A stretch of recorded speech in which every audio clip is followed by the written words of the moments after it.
Hello, my name is Dr. George Mochocki, and welcome to Marketing 106 Retail Merchandising offered by Harper College. We're on the last two chapters. This one's going to be chapter 19 on promotional strategy. This is something you're going to be utilizing for your paper that you're going to be writing for me and your PowerPoint presentation as a team. So look at it. How are you going to promote? And we're going to talk about this in the classroom. Give me three promotional techniques or items you're going to be utilizing for your business that you're opening up. Okay, so we got everything else. We're going to talk about advertising, types of advertising. We're talk about PR. We talk about salesmanship. We talk about coupons. We're talking about buy one get one free. Some sales promotions. There's a lot involved in this. So I'm going to try to keep it underneath the half an hour. We already had the book. You read the book. Because the book does a real good job explaining it. We discussed this inside of our classroom or on our discussion board. So here it is. I'm going to make this a bit larger so you can see it, and I'm just going to go over it real quickly. Remember, this is just going to be a recap, and I'll put it at 200. All right, so here we go. Elements of a promotional mix. What the heck's are elements? When you look at the promotional mix, you take everything together to stimulate all the different senses. Advertising, is it public? Is it a printed ad? Is it a radio advertising? Is it a TV commercial? Personal selling, that person connecting with you, adjusting his or her message to fit your needs and wants. And sales promotion, what gets you into the store? The biggest thing, how do I get you into the store? If I can't get you in the store, I can't sell you. I can't sell up. I can't sell down. I can't get you to see the atmosphere, to understand my operations. I got to get you in, whether it's inside the store or in the e-commerce and the web inside my on my web page. Okay, and here's just a real quick figure. Open for business, everything else. Okay, now advertising. When you look at advertising, is different than the other forms of media. It's a paid message by the company to your customers, constituents, clients, whatever. You're paid. Do you understand? When I see an ad from McDonald's, I see an ad from the college. I know it's paid for by the college, spinning their narrative, spinning their strengths for you to come in and try our product. Okay, so it's paid form, non-personal presentation. Sometimes they hit the niche, but it depends whether they're doing a mass marketing campaign, advertising, or doing a niche just for a certain area, demographic, certain type of people. Are they trying just to get women who are into baseball? Are they trying to get kids who are into soccer? Who's my niche? And I try to personalize as much as I can, but still keep it fairly generic that kind of fits that demographic that I'm trying to connect with. All right, and identify the sponsor. Here's just a pic. If you look at Red Bull, I mean, a little, hey, advertising. Look how much money is being spent. Percentage of sales. That's one way you look at it. If your sales are down, you have to advertise. If I can't find a date, I have to go on some of the sites. Hey, I'm available. If no one knows about it, how do they know? So advertising is like planting seeds. You still got to have a good product, but it gets customers to be aware of your product. It gets customers to come into your store. It just gives them awareness. If I'm buying there, I never thought about that brand, but let me try it. I hear so much good stuff online on that. Okay, now advertising objectives for retail. You're basically trying to bring up your sales. For some month it's lower. You got to how am I going to bring them up? How do I get customers in? Maybe I do some ads. Sometimes I do a discount to get them in and lose break even on one item that I know they want, but to buy other items while they're in my store. So it kind of offsets itself. As long as I'm still making a profitability over the categories that I'm selling or my product mix. Okay, increase customer traffic, inform customer about goods, ease the job of salesperson. Hey, is this on sale? Yeah, it's perfect. It looks good on you, and there's a 20% discount. If you buy a shirt with this, I could throw in the tie for free. Oh man, I got the whole outfit. Okay, a little bit more. Do you see how that works? So it all connects together. That's what advertising does. Promotional, salespeople, promotion. Everything is basically to motivate you to purchase, make that purchase, or at least try my product out. Okay, so what are some characteristics? We have a lot here. Some advantages, basically attracts large audience. You control the message, blah blah blah. Some of the disadvantages is standardized. It's inflexible. It doesn't adjust. People say, "Oh, it's just your message." It gets tiring after a while. But if you look at advertising now with the social media, where I interact with you when you're buying something, I could talk to you. It's like a virtual salesperson, what they call an avatar in the marketing thing. Okay, and then advertising table. There's different tables, tells you a little bit about it. We discussed this, and the author did a nice job. No reason to go into it. Here's some links. Look at the link in here. Find homes. A lot of people do a lot of things online. That only remember online and e-commerce makes about 20%. Give it the take who you listen to. The author says 10% of total sales of all retailers. There's still people like that face to face. People still like to come in. The online is just like an information gathering. I get a general idea, and then I may want to go to the store. Or if it's something I say, I'll take a gamble. I'll take it in, and I could always send it back. Okay. Okay, now cooperative strategy. When I look at cooperative strategy, basically is as qualified term merchandise, special requirements, what percent of advertising is paid by each party. I may have the manufacturer. I'm a small business. Hey, George, ComEd. It's over for ComEd. ComEd say, hey, you do energy efficient bulbs. We'll pay for 60% of your ad. What? And you only pay 40. All I got to do is have the little bell or ComEd logo at the bottom here of your ad. So that means that's how I do my advertising. When the people look at the ads, they see everything else and say, oh, it's sponsored by a utility company. It gives you some credibility, gives you something else. Oh, the utility company is involved in social responsibility. So both people get something out of the ad. It doesn't cost me as much, but we decide what. But I still have to say what's the ad about. I mean, they have some input in the ad, but they're still funding some of the ads, so it offsets some of my costs. Okay, and then basically, and the types of advertising, again, you have different types: pioneer messages, competitive reminder message. Hey, we're still around. We're still the number one. Institutional messages is geared to more of the higher end stockholders and everything else, specifically to them.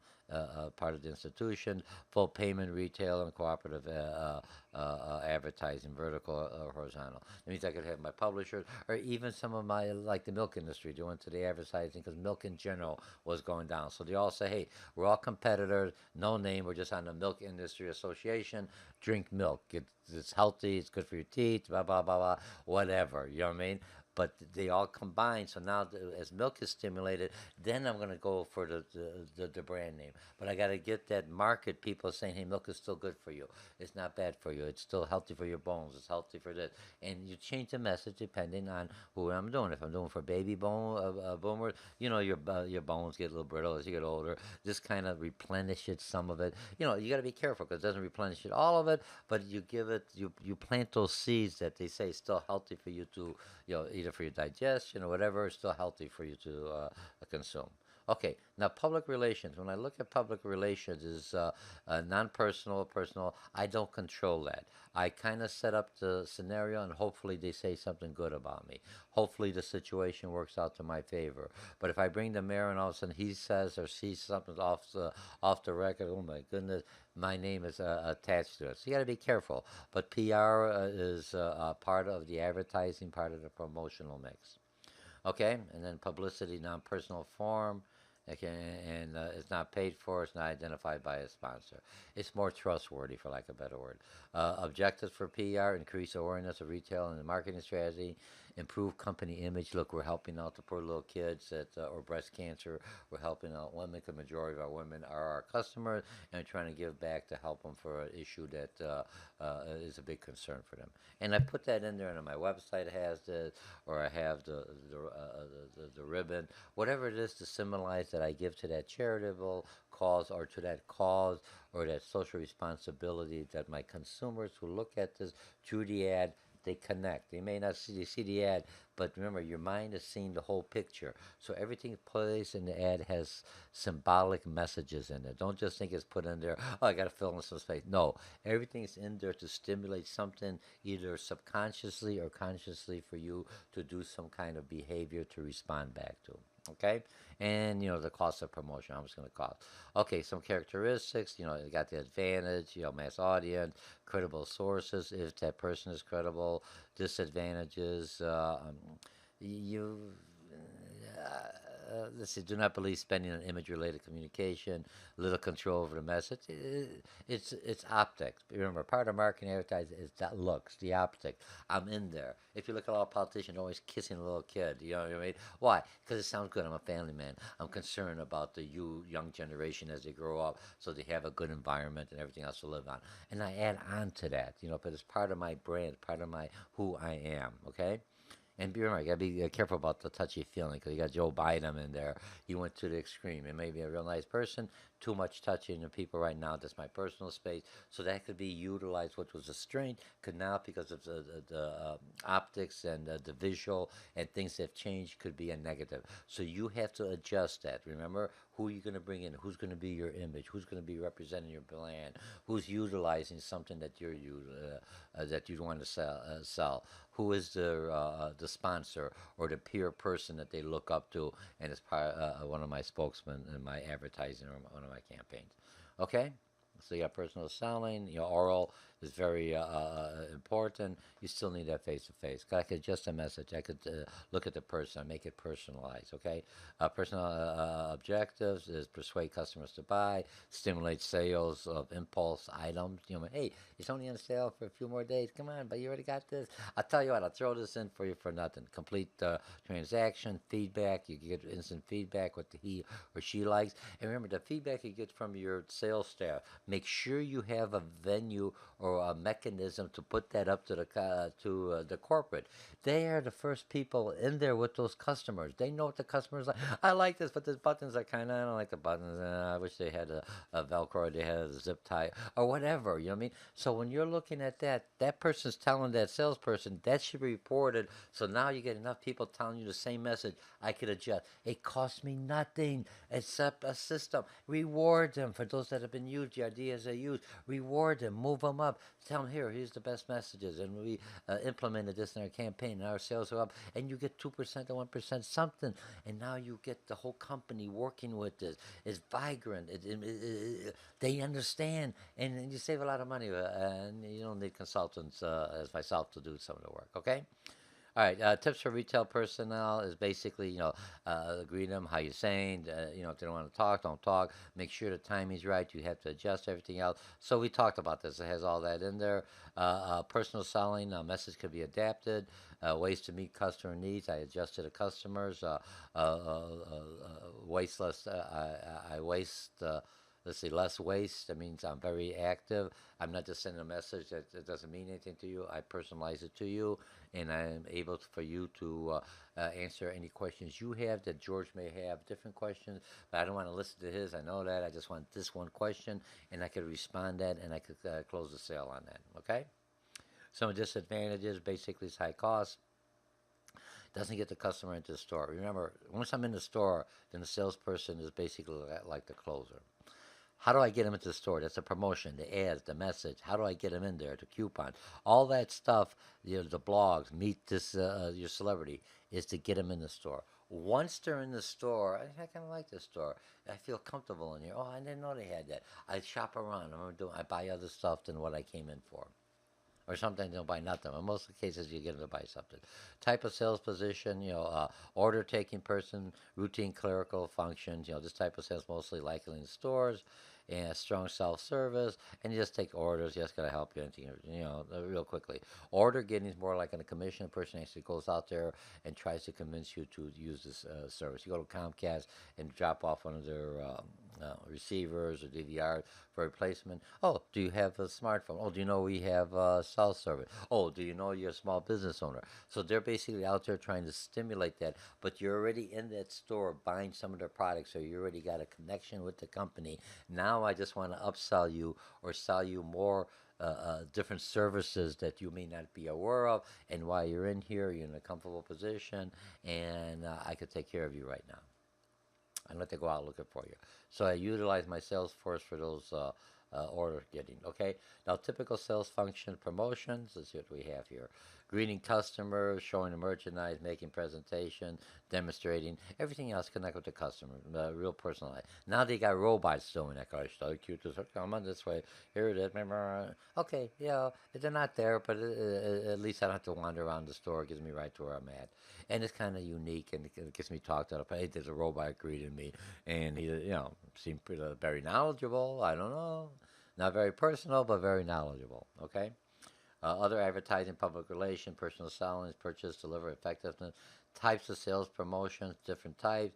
Look at discounts, coupons, frequent shopper programs, prizes, demonstrations, referrals, limited guests, selling effort.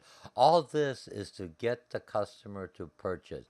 How do I get them in there? People say when you use social media. What social media? Tell me. I'm using Twitter, Instagram. I'm using Gab. I'm using something I never heard of that. So I'll say yes, but my customers still use it. I use this, this is a new trendy one. All right, this is replacing Facebook. Because people don't like Facebook anymore. It's too restrictive. I want something to be more open, more free, more flexible. So you have to adjust which ones, depending on who you identified, was your customers and your clientele that are coming to you. Okay. Okay, so let's see. Sales promotion advantages. Okay, eye catching, everything else. You know where you put it. Remember, we talked about the square footage. So you have to be able to understand as a rep, selling your product, going to a retail store. Those of you taking this class at Harper, you're either going to be purchasers or buyers, or you're in a fashion. You got to know how to understand the logistics, or you're going to open up a retail merchandising store. You want to understand it. But if you're a purchaser or buyer, you have to understand the business person. I'm that little old guy saying, oh, I don't know, just saying, hey, this will look perfect. Here, I already looked out your office. This won't take too much room. We can move this over. I'll bring my own staff in. I'll tell you what, you put the sign up there, and everything you sell, you could keep. You know what I mean? For the just to see that it does generate, and then we do the regular thing or something. Don't worry, if it doesn't sell, I'll buy those products back for you.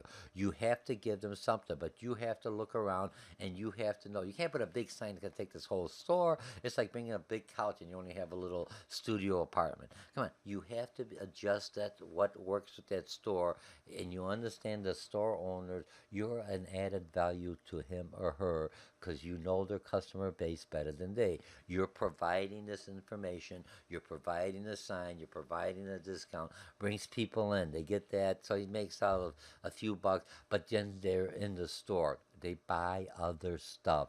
They look at other merchandise. They make that connection with the owner. Hey, I could talk to the owner. I got a problem. I could talk to them. Real easy. I could come in here. It's real relaxing. It gets me out of the house. It gets me relaxed. I could see the stuff, and they got a good return policy. Okay, let's go. So now they talked about working the days bridals. They had some information. And remember, that's a cutthroat business. I mean, and when I look at Dave Bridals, there's a couple of bridal shops out there.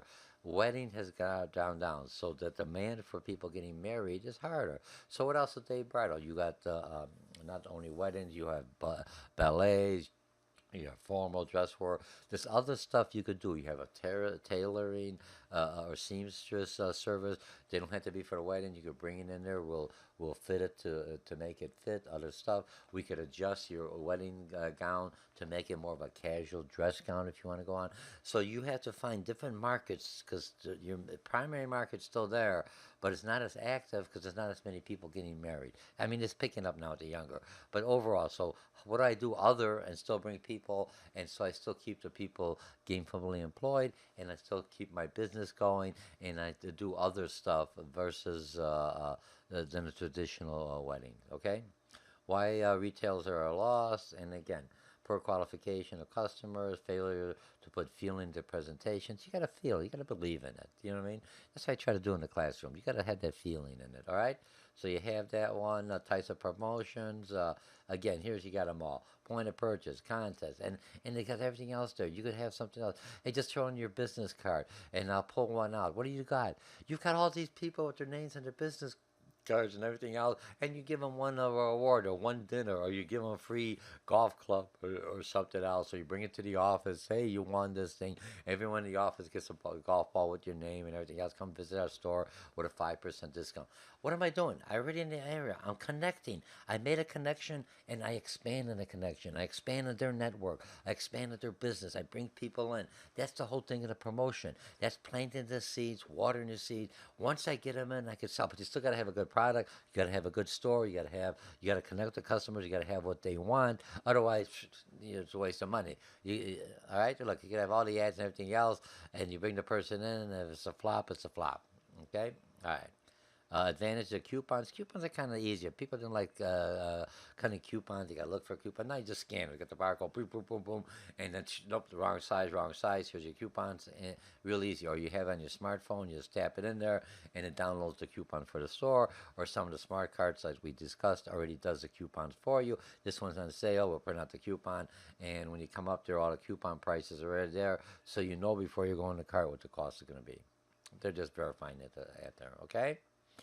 And let's see what we have here. Procedures for setting promotional budget. All you can afford method. What you can afford, that's how much you do your budget. Incremental method. By sales goes up, I have more budget for my promotion. Competitive parity. I look at my competition's going, and I have to be at least be similar to them. Percentage of sales method. As my sales goes up, I do more. Remember, if your sales down, you got to spend a little bit more to get that sales up. You got to prime that well. You got to plant those seeds and mobile touch points. Okay. We got the last one. And here again, they look at different ones: awareness, knowledge, liking, preference. And people go through this step where they're at, and you have to be able to have either coupons, promotion at different levels. That's when if you take me for consumer behavior, how do consumers behave? Understanding the consumer, I mean, understand where they're at, and make sure I put the message at those points to plant the seed. Later on, another message to water the seeds, and later on, oh, here's the store. I think I'll go in there. I got the coupon. I already know everything about it. Let me check this out. I'm already on my way in there. Okay, and then you do the purchase. So it's a process. It's a model. Don't expect, it's nice to get them in and out. But remember, a lot of customers, they come in, they already been on your website, they've been on other website. They have a general idea, just want to see the product, or do you want to touch it or feel it? Okay, implementation decisions, what media you're going to utilize, depending on your customer, the timing, what's the good timing, when are they out, you're going to do it early in the morning, your group doesn't get up till afternoon. Hey, you wasted your time on the media because they're not there listening to it. What's the content? Got to be quick and to the point. That's why my used to be 60 minutes. I try to keep these under 23. Your attention span is shorter. Commercial got to be 3 seconds to 5 seconds the most. You got to hit the main points on there. What tools you are, responsibility for coordination, who's going to make sure that this goal happens, and media rates and costs. How many customers are exposed, and how much is it just because I look at it, or do I click on it? Is by click, or whatever. All this is information you have to do with your promotional campaign that you're gonna come into. Okay. All right. Let me just do this. View this. Hang on 1 second. I'm just trying to balance the map. Balance. Let me come in here. Excuse me. Expand. So I have the expand level 1. All right. That's it. So we've covered everything else in this chapter. I hope we did well. Let's see how many minutes I got out here. 22 minutes. I'm doing well, okay? This is just enough to get your appetite. You're doing well. You got one more chapter. I forgot what it is. I think it's the closure chapter that has everything else. You're working on your papers. In a couple of weeks, you'll be done, and you'll be taking another class. I think I'm teaching finance in the summer, so look me up. And again, if you want to anything else, here's the information. Down there, you could do PayPal. I think George Mochocki. If you're not taking me for a class, basically just I pay off my student loan. All right, I'll talk to you later. Bye-bye.